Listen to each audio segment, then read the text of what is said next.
Bonjour, bienvenue sur Open Box TV, l'émission de géopolitique d'Alain Juillet. Et merci de nous soutenir sur Tipeee afin de maintenir cette ligne éditoriale indépendante qui fait le succès de notre chaîne.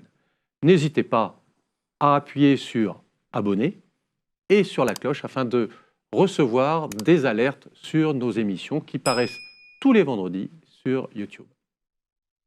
Alain Juillet, bonjour. Bonjour Claude. Une émission particulière parce que là, on va répondre à un certain nombre de questionnements de nos abonnés, surtout en Afrique. Nous avons fait beaucoup d'émissions sur l'Afrique. Et un certain nombre de questions se posaient sur la réalité de l'économie africaine et bien évidemment sur le franc CFA. Bien entendu. Et alors là, nous avons fait venir un expert, un économiste africain qui va certainement nous répondre très précisément à toutes ces questions.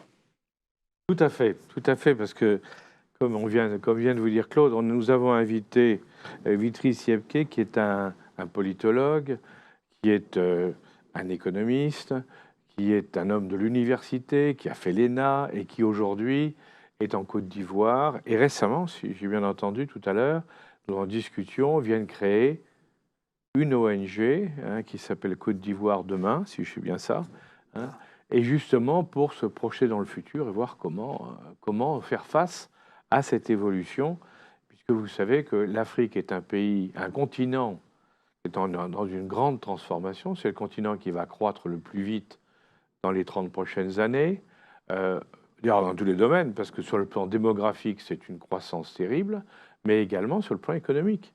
Et que ça pose un certain nombre de problèmes, parce que quand vous avez d'abord une population qui se développe, il faut la nourrir, il faut l'éduquer, il faut la préparer à assurer des responsabilités, il faut lui offrir du travail. Et quand vous avez... Ça, c'est un point très important, bien entendu. Mais également, et là on revient à ce que vous disiez, il faut pour ça aussi des économies, l'économie locale, nationale, internationale, du continent, qui soient des économies qui tiennent la route, qui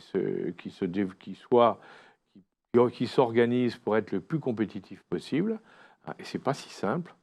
Et dans ce cadre-là, bien sûr, on arrive au fameux franc CFA, qui reste une vraie question pour beaucoup d'entre nous. Beaucoup d'entre vous ne sachent absolument pas ce que c'est que le franc CFA. Donc on essaiera, avec notre ami, d'expliquer ce que c'est que le franc CFA, pourquoi on l'a eu et pourquoi on l'a. Et la question qui suit derrière, parce qu'elle a été posée dans un certain nombre de pays africains ces derniers temps, est-ce qu'il faut continuer à utiliser le franc CFA ou est-ce qu'il faut le remplacer par autre chose?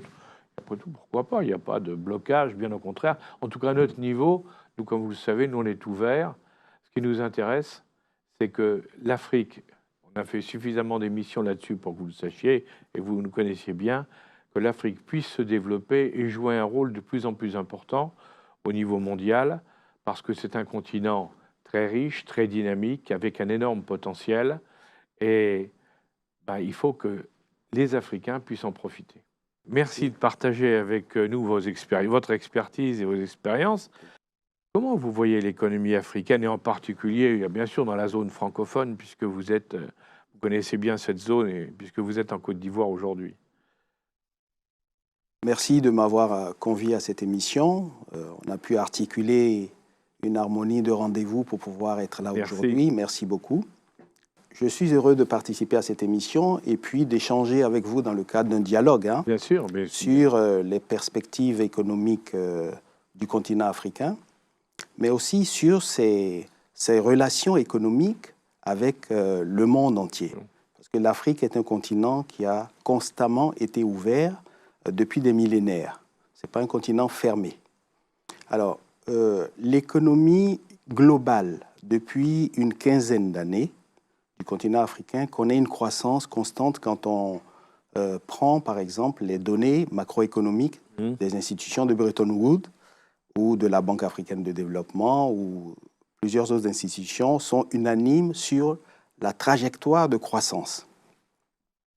Alors, est-ce que cette croissance amène des progrès économiques partagés? Est-ce qu'elle est partagée par tous? Là, les écoles divergent.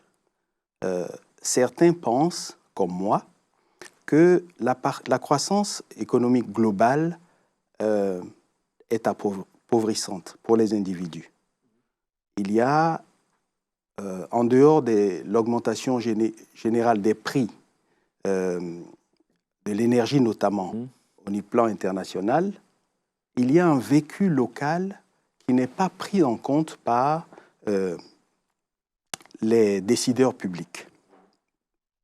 La croissance dont on parle, elle est portée par des données macroéconomiques qui proviennent des investissements directs étrangers, mais qui produisent peu d'effets en termes de partage. La vraie croissance, celle qui bénéficie aux populations, vient de l'épargne privée des gens, sur lesquelles, sur ces épargnes-là, les politiques publiques ont eu peu d'effets. Et ces épargnants sont des commerçants, ce sont des entrepreneurs individuels qui sont très peu aidés. Ils connaissent d'énormes obstacles administratifs de tous ordres pour commercer. Et ce sont ces commerçants-là qui portent la croissance sur le continent africain. Alors, on a une économie portée par certains investissements miniers, etc. Les chiffres sont importants, les investissements. Alors, on va dire tout de suite, le PIB augmente. Mais mais dessous, ça ne descend pas. Voilà. Et il n'y a pas de ruissellement. Oui. Et il est très peu créateur d'emplois. Alors, à quoi sert d'afficher la froide mathématique du PIB croissant quand celui-ci, ce PIB n'a pas d'impact positif sur les populations? Donc, ce discours, il faut qu'on l'entende quand même, parce qu'il aide à comprendre les réactions socio-économiques dans tous ces espaces-là. Une question, là, c'est très intéressant ce que vous dites, parce que les grands pays africains, je reste sur la francophonie, parce que bon, les grands pays africains de la francophonie, on a vu qu'il y avait un certain nombre de problèmes. Et effectivement, parce que moi, quand je vous entends, je me dis, par exemple, est-ce qu'au Sénégal, où on a vu, tout le monde disait, il y a une forte croissance du PIB sénégalais, il y a un grand développement avec Macky Sall. Macky Sall a été battu très clairement, enfin, il ne s'est pas représenté, et le successeur était dans l'opposition. En réalité, les pays ne sont pas si différents que ça dans notre zone. On va parler de la Côte d'Ivoire, qui est un des grands pays économiquement. On va parler, je ne vais pas citer les autres pays, hein, mais les autres autour. Mais voilà. Autour, je ne suis pas certain que nous soyons fondamentalement différents en termes de structure de l'économie. Je ne suis pas certain qu'on soit... Il y a une massification chez nous, mais je ne suis pas certain qu'on soit fondamentalement différents. Les pays sont fragiles politiquement. Ils sont fragiles parce qu'on a des apparences de stabilité, des apparences de processus démocratique, et puis on a vu qu'en un instant, les choses peuvent changer, et plusieurs fois, des fois dans la même année. Alors, donc, je me garderai d'avoir un réflexe d'oasis dans un désert. Ce n'est pas le cas, les pays sont semblables. Alors, la gouvernance du président Macky Sall, elle peut être analysée de plusieurs façons. J'ai constaté, moi, qui suis ivoirien, que dans certains milieux, lorsqu'on prononçait le mot Macky Sall, tout le monde devenait fou. Ça a été très particulier ces 3 dernières années. Lorsqu'on discute avec des ambassadeurs, des gens de la société civile, quel que soit l'endroit dans le monde, il y a une poussée d'urticaire. Donc, qui est due au fait que les sociétés ne se sont pas senties entendues, prises en compte. Vous voyez, mais la société sénégalaise, contrairement à celle qui est ivoirienne, la société civile est plus organisée. Il y a des référents que nous n'avons pas en Côte d'Ivoire. Il y a du séculaire qui est transfrontalier. Il y a des autorités autres que les autorités publiques qui peuvent agir comme tampons. Ce sont des régulateurs sociaux. Donc, il y a des pays dans notre sous-région et qui ont ces institutions qui partent du Sénégal jusqu'au Tchad. C'est ça. Vous voyez, nous n'avons pas ça. Nous, chez nous, notre pays est beaucoup plus jeune de ce point de vue-là. des autorités morales indiscutables telles que le roi des Ashanti au Ghana, nous n'avons pas. On n'a pas ça. Donc au Mali, ils les ont. Au Sénégal, au Niger, ils ont des autorités. En Mauritanie. Oui, ils ont des autorités qui marquent, qui tiennent. Oui, et puis il y a une société civile qui est composite et qui a la capacité de changement en se coalisant. Voilà. Les Sénégalais l'ont prouvé là. Dans le fond, une économie a un véritable avantage si elle a des personnalités vraiment importantes qui sont un peu, pas les garants, mais qui vont être un peu, qui vont orienter, qui ont l'expérience, les vieux sages en définitive. Oui, pas simplement du point de vue de l'éthique, pas simplement mais dans tous les domaines. Dans tous les domaines, de la régulation. Ça, de la régulation et puis dans la garantie du ruissellement économique. C'est ça. Voilà. Il faut organiser des économies inclusives. Elles ne le sont pas en réalité. Et puis, la promesse des indépendances, c'était quand même la capacité d'acquérir au plan national une plateforme de liberté, de pouvoir et une capacité économique nationale plus robuste. Alors, est-ce que cet objectif-là, des pères de l'indépendance, est rempli? Est-ce que l'économie est vraiment aux mains, même si elle croît, est-ce qu'elle est aux mains des enfants des pères de l'indépendance? Ce sont des vraies questions. Et est-ce que, alors, la suite de votre question, si je peux dire, c'est est-ce qu'il y a parmi les enfants des pères de l'indépendance, est-ce qu'il y a des gens qui sont des économistes comme vous, des gens qui ont la connaissance des mécanismes économiques de manière à pouvoir conseiller, prendre des décisions, appuyer, enfin bref, faire tout ce qu'il faut faire? Il y en a, je pense. Il y en a des compétences humaines, il y en a. Elles existent. La question, c'est est-ce qu'au niveau de la pensée politique et de la pensée économique, il y a une stratégie articulée, inclusive, qui soit différente d'un catalogue de mesures qu'on présente comme des plans de développement qui sont fabriqués dans des cabinets conseils. Est-ce qu'on nous avons des compétences dans tous nos pays pour élaborer des projets de développement, des plans de développement. Mais au niveau encore une fois, au niveau de la puissance publique, je doute qu'il y ait cet exercice qui soit fait. C'est pour ça qu'on patauge dans un marasme et il y a une distance entre les populations, l'insatisfaction des populations et puis les bruyantes proclamations des hommes politiques. D'un autre côté, on parle beaucoup d'argent qui arrive de dehors, de gros investissements qui sont faits dans les pays. Le politique annonce ça avec des airs de triomphe. Et dans la réalité, par contre, le peuple en bas, lui, il ne voit rien venir et il dit moi, à quoi est-ce que ça me rapporte? Rien du tout. Voilà. C'est ça. C'est très simple. On peut voir ça constamment.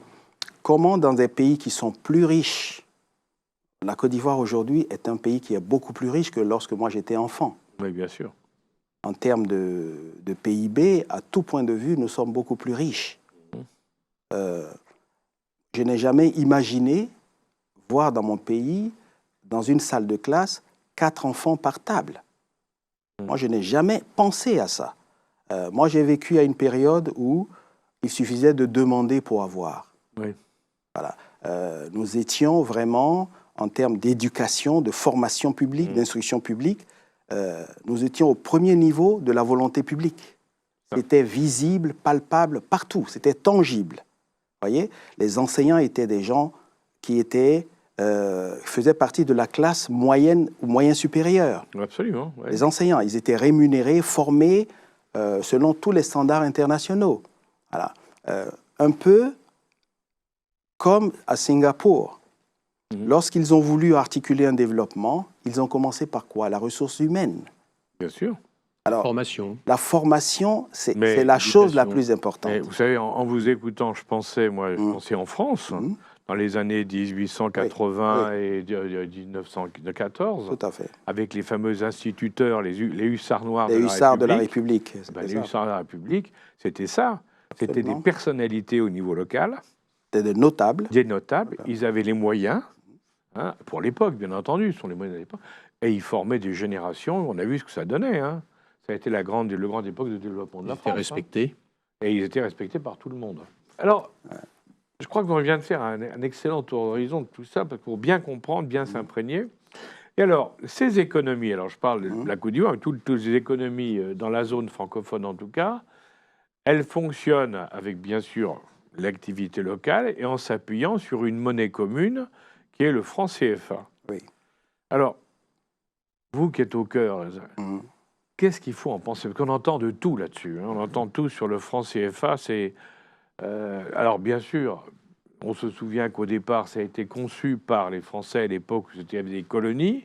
Hein. C'était un moyen d'unifier toutes les équilibres économiques dans les colonies africaines.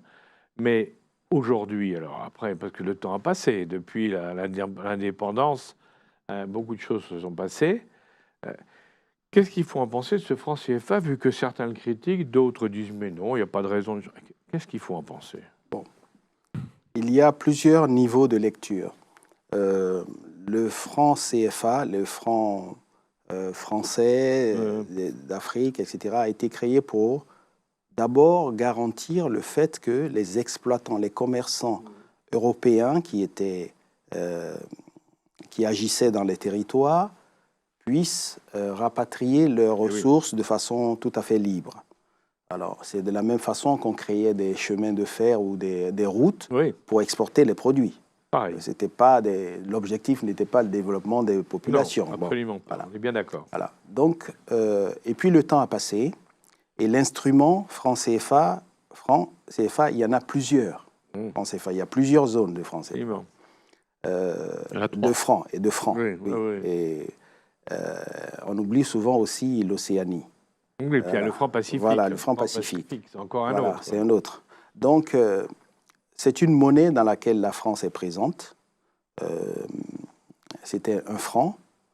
Ensuite, on est en euros maintenant. Ce qu'il faut savoir, c'est que c'est comme s'il y avait un prêt.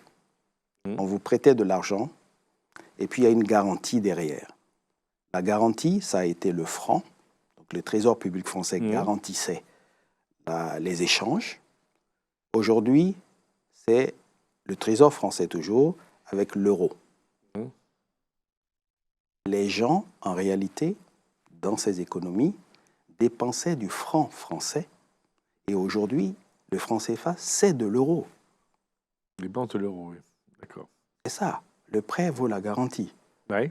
C'est de l'euro qu'on dépense. Alors, une question, c'est est-ce que dans ces économies, une monnaie aussi forte que l'euro est celle qu'il faut? Et qu'elle soit toujours fixe. Elle ne fluctue pas, cette monnaie.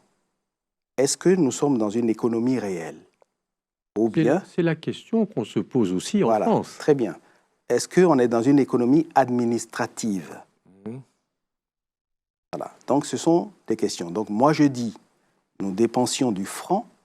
Aujourd'hui, on dépense de l'euro dans la zone. C'est une monnaie forte. Et on dit souvent, les données de la Banque centrale des États de l'Afrique de l'Ouest, comme de la BAC, c'est pareil, c'est que l'inflation est de peut-être maximum 3% par an. Mais ça ne traduit pas la réalité économique.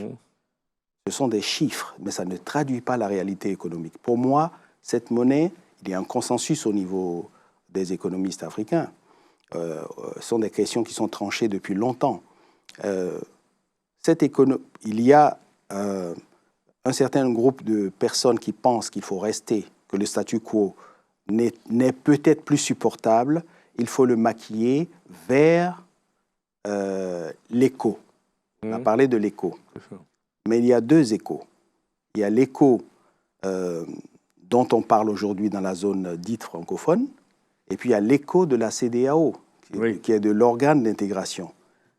Il y a quand même eu, historiquement, après les indépendances, il y a eu des trajectoires qui ont été tracées on a eu le plan de Lagos, qui voulait une harmonisation communautaire.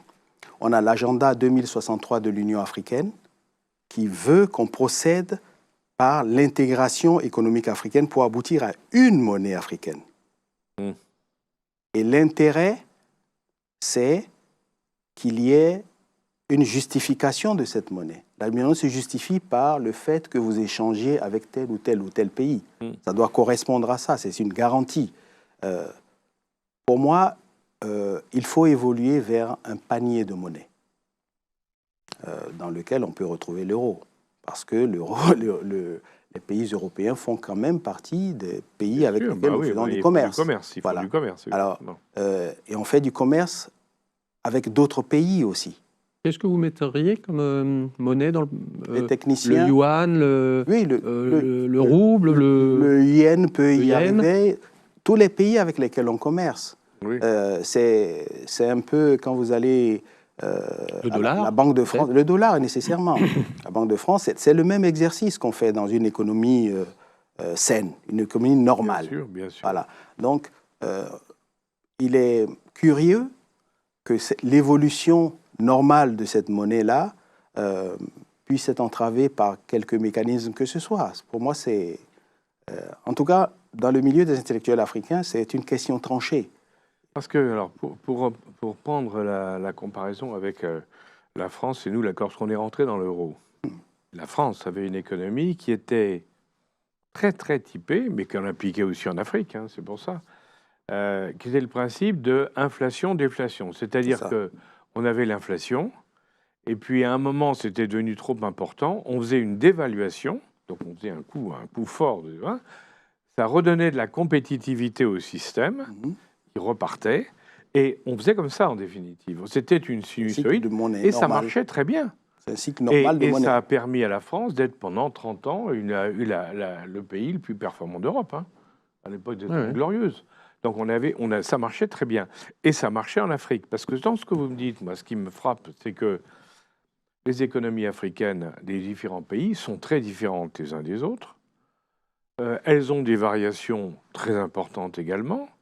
Donc, se rattacher à un système unique, c'est un peu comme nous en France avec l'euro. L'euro a favorisé l'Allemagne et a pénalisé la France. La réalité, elle est là aujourd'hui. Oui, mais il y a eu quand même des critères de convergence qui ont été sûr, déterminés. Bien entendu. Alors, les critères de convergence chez nous se font dans les bureaux. Et on prend une décision, comme si on était à la BRI, on vous demandait, vous déclarez, quelle est la valeur de votre monnaie? Que déclarez-vous? Bon. En Europe, il y a eu quand même la sanction populaire. Absolument. Même si, dernièrement, on a détourné un peu, voilà. Mais chez nous, moi, je suis né dans un système où on ne m'a jamais demandé de me prononcer sur ces accords-là. La plupart des plus de 500 millions de personnes qui sont en Afrique de l'Ouest, on ne nous a jamais questionné sur ces aspects-là. Ça pose quand même un problème de démocratie et de souveraineté. Voilà. Est-ce qu'on va continuer ainsi? Et c'est ce que les jeunes refusent. Vous voyez, tout le monde est exposé aux informations. On dit qu'on est dans un monde hyper connecté. Dans ce même monde, il y a des gens qui ont accès à l'information, mais il y a des gens qui... C'est aussi le monde de la plus grande ignorance. Pourtant, les gens ont un téléphone à la main, il y a un dictionnaire dedans des fois. Ils peuvent regarder ce que signifient les mots, mais on ne le fait pas. Bon. Donc, je pense qu'il y a des caps qui ont été fixés économiquement et par l'agenda 2063 de l'Union africaine qui dit qu'il faut aller par intégration économique régionale pour aboutir. Donc, c'est ce qui est rêvé. Et c'est impossible jusqu'à ce qu'on le réalise. Et en Afrique de l'Ouest, il y a un écho qui a été décidé par la communauté économique des États de l'Afrique de l'Ouest. Et ce n'est pas celui-là qui est présenté aujourd'hui. Voilà. Il n'est pas présenté, là. Non. Il y a une version défendue par un groupe de pays, dits francophones. Et puis, il y a la version générale qui est défendue par les autres pays de l'Union. Alors, je ne crois pas qu'un pays comme le Nigeria va accepter qu'il y ait une garantie de cet écho-là par le seul trésor français. Pareil, une évidence. Vous avez raison. Ici, comme vous le dites, quand à partir du moment où vous l'énoncez, on dit évidemment, ça ne peut pas être avec la seule garantie des Français, bien entendu. Et la jeunesse ivoirienne, la jeunesse africaine. Oui, donc on revient à donc la solution de toute manière, c'est un panel de monnaie. En plus, ça permet de répondre à la question de l'inflation dont on parlait tout à l'heure. Absolument. Hein, et ça, c'est très important. Et puis, il y aura des ajustements. S'en sortir. Voilà. Quand vous regardez un certain nombre de pays, par exemple d'Amérique latine, comme le Venezuela ou même l'Argentine, où parfois ils ont subi des crises économiques et financières, où leur monnaie ne valait plus rien, quelque part, peut-être que le franc CFA protège et maintient un équilibre des économies africaines. En tout cas, il n'y a pas eu de décrochage comme certains pays d'Amérique latine l'ont connu, où ça fait très très mal. Ça peut ruiner l'économie d'un pays. Ça peut ruiner. Ça, c'est l'argument fort des tenants de la monnaie stable. Alors, une monnaie qui est permanemment stable n'est pas une monnaie. L'économie n'est pas rectiligne. Mais bien sûr. Alors, pourquoi c'est pas corrélé. C'est pas corrélé. Alors, est-ce qu'on doit dépenser du franc stable artificiellement? Est-ce qu'on doit dépenser de l'euro uniquement dans une région artificiellement? Bon, voilà. Déjà, l'euro, effectivement, a une valeur excessivement chère, même pour la France. Hein. L'euro, c'était le Deutsche Mark. Oui. C'était pas le franc français. Il y a l'outil de politique économique qui est la dévaluation. Oui, exactement. Alors, la dévaluation, quand elle a été pratiquée dans nos pays, récemment, dans la zone CFA d'Afrique de l'Ouest, personnellement, pour moi, elle a été bénéfique parce que je rentrais pour prendre un poste et j'avais fait un virement de France à là-bas sans savoir qu'on allait dévaluer. Je n'avais pas de délit d'initié. Et puis, j'ai reçu le double.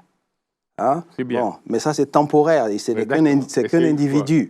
Bon, mais n'empêche, on dépensait une monnaie qui était trop lourde pour nos économies. Et ça se voit partout.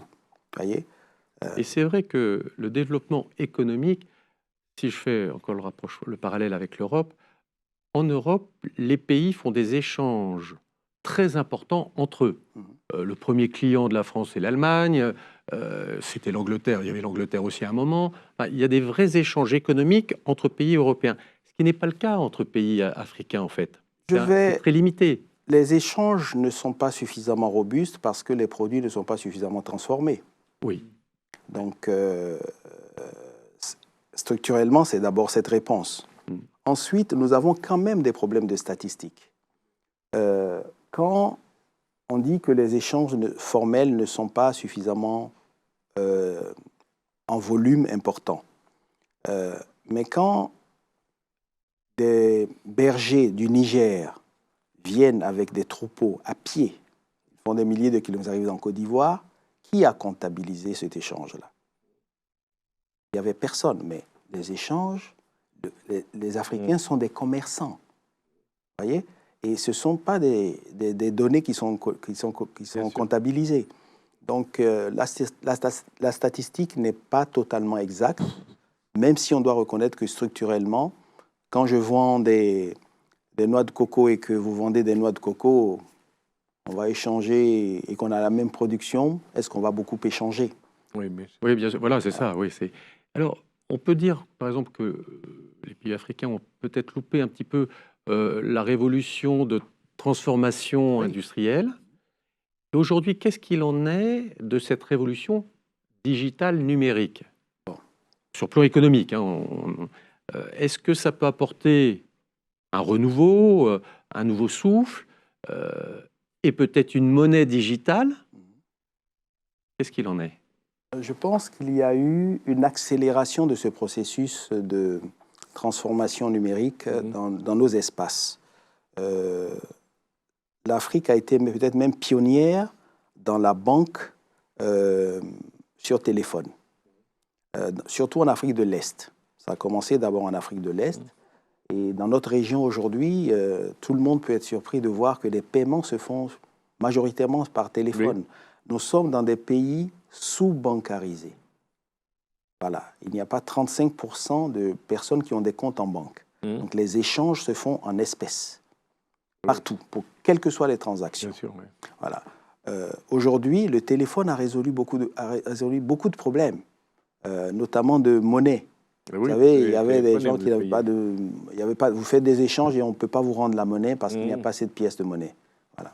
Parce qu'il y a des commerçants de pièces de monnaie derrière, il y a des gens qui utilisent ces pièces, c'est des minéraux, c'est des matières minérales. Donc ils les font fondre et ça quitte le continent. Voilà. Il y a tout un marché de ça. Alors, le développement numérique a fait sauter aux populations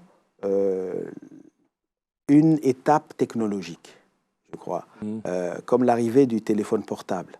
Vous n'avez pratiquement plus de gens qui ont des lignes fixes à la maison. Vous voyez, tout le monde a un téléphone portable, plusieurs téléphones portables, et on peut imaginer des produits derrière en termes de développement du marché financier. On peut assurer les téléphones. On peut avoir son contrat d'assurance maladie sur son téléphone. On peut assurer la place de marché de la commerçante et puis lui garantir vraiment que ses enfants vont être soignés. Elle va cotiser pour ça. Vous voyez, il y a tout un développement qu'on peut articuler autour du développement de la technologie.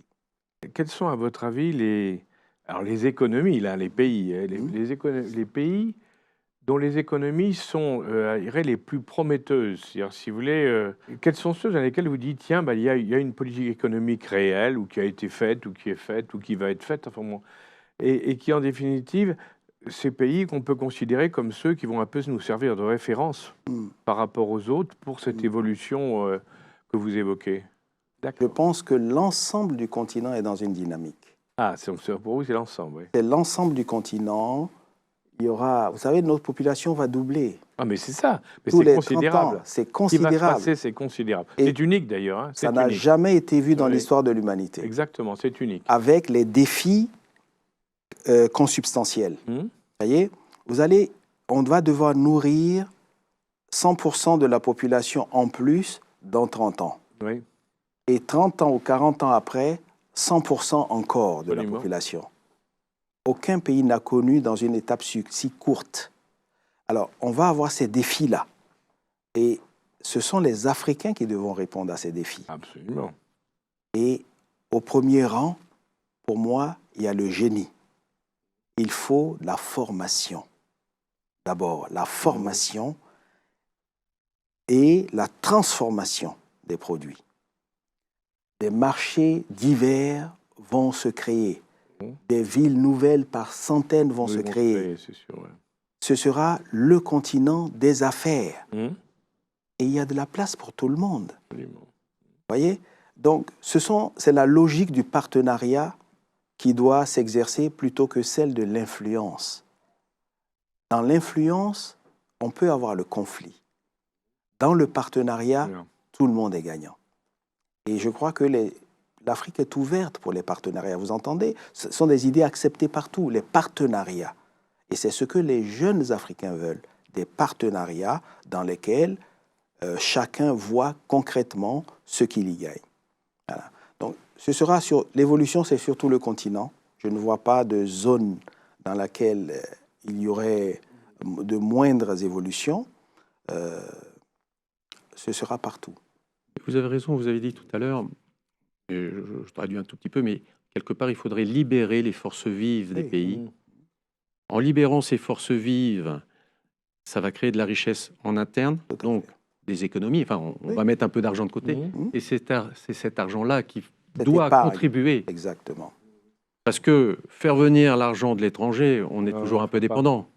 C'est pour ça que, vous voyez, nous avons créé une ONG, Côte d'Ivoire Demain, qui est destinée à régler des problèmes localement. Vous voyez, dans les biotopes où les gens sont, il y a des élus, il y a des régulateurs, il y a surtout des jeunes qui voudraient être formés. Nous avons un déficit de formation partout sur le continent. Il nous faut de la formation. Et il faut le faire aussi en partenariat, la formation. Il y a des gens qui sont compétents, qui vont à la retraite très jeunes partout dans le monde. Ils sont vifs, ils ont de l'expérience, ils ont des réseaux et ils ont le cœur pour la transmission. Mais on ne peut pas laisser des ressources humaines comme ça et puis regarder faire. Il faut des partenariats dans toutes sortes de domaines, de sorte à ce que les gens soient formés, qu'ils soient dotés en fonds propres pour créer leur métier. On ne veut pas former des fonctionnaires, on veut des acteurs locaux, des acteurs sociaux. Et c'est ces gens qui vont organiser la transformation locale. Parce qu'ils y auront un intérêt immédiat.